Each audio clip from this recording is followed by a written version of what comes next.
बिस्मिल्लाहिर्रहमानिर्रहीम। Gall bladder या पित्ते की बीमारी आजकल बहुत कॉमन है और तकरीबन हर घर में इसका पेशेंट मौजूद है। बाज़ औक़ात तो पूरे ख़ानदान में हम ये देखते हैं कि गॉल ब्लैडर में पथरियाँ होती हैं पित्ते में, या उससे कुछ मसाइल भी बन जाते हैं और पेशेंट हमारे पास आते हैं। तो वक्त के साथ ये बीमारी बढ़ती जा रही है और उसकी मेन रीज़न फैटी फूड्स का या जो चर्बी वाली ग़िज़ाएँ हैं उसका है। कुछ रीज़न्स और भी ऐसे हैं शायद हमें मालूम ना हो, लेकिन वक्त के साथ ये बीमारी ज़्यादा से ज़्यादा होती जा रही है। पहले बच्चों में हम ये बीमारी बहुत कम देखते थे, अभी बच्चों में भी हम गॉल स्टोन्स देखते हैं।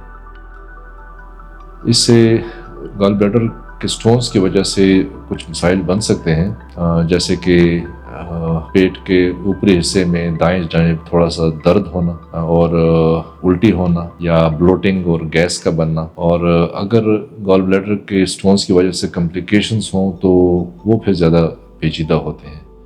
एक्सट्रीम केसेस में गॉल ब्लैडर जो है उस परफोरेट कर जाता है या फट जाता है, या उसमें से जो पथरियां हैं वो नीचे एक नाली है कॉमन बाइल डक्ट, उसमें चली जाती हैं, जिसकी वजह से मरीज़ को यरकान हो जाता है। और अगर लबलबे की नाली भी साथ बंद हो जाए तो साथ लबलबे की सोजन, जिसको पैंक्रियाटाइटिस कहते हैं, वो हो जाता है। और कुछ और भी मसले बन सकते हैं, जैसे कि इसमें गॉल ब्लैडर या कॉमन बाइल डक्ट में पस का बनना, जिसकी वजह से बुखार और साथ ही लर्जा तारी होना, जिसको हम कोलेंजाइटिस कहते हैं। और ऐसे बहुत सारे मसाइल हैं जो हम नहीं चाहते कि पेशेंट उसके साथ हमारे पास आए।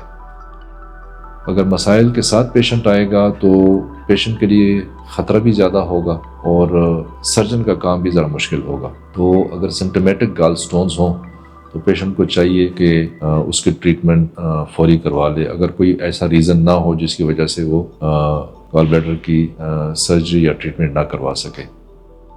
मेडिकल ट्रीटमेंट गॉल ब्लैडर की कोई बहुत इफ़ेक्टिव नहीं है।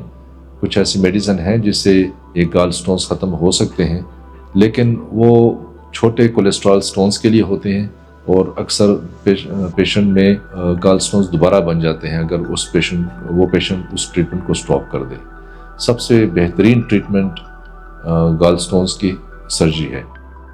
सर्जरी ओपन तरीके से भी होती है और लेप्रोस्कोपिक सर्जरी भी होती है, जिसको लेप्रोस्कोपिक कोलिसिस्टेक्टमी कहते हैं। लेप्रोस्कोपिक कोलिसिस्टेक्टमी गोल्ड स्टैंडर्ड है और सेफ प्रोसीजर है और रिजल्ट्स भी उसके बहुत अच्छे हैं। लेकिन ओपन सर्जरी भी बाज़ औक़ात हम करते हैं और उसके रिज़ल्ट भी बेहतरीन है। अगर गॉल स्टोन्स नीचे नाली में चले जाएं तो उसके हटाने का फिर मुख्तलिफ तरीका है, और वो है ERCP, जिसके जो मुंह के ज़रिए एक नाली डालते हैं और उस नाली के निचले हिस्से से स्टोन्स को हटा दिया जाता है। लेकिन इसके बाद ये पेशेंट को सर्जरी की ज़रूरत पड़ती है, क्योंकि उसको फिर गॉल ब्लैडर हटाना पड़ता है, क्योंकि वो स्टोन दोबारा भी हो सकते हैं। तो मैसेज यही है कि जो गॉल स्टोन्स सिम्टोमेटिक हों उनकी ट्रीटमेंट फ़ौरन करवा लेनी चाहिए और इस बात का इंतज़ार न किया जाए कि पेशेंट को कॉम्प्लिकेशंस हों और उसके साथ फिर डॉक्टर के पास प्रेजेंट हो।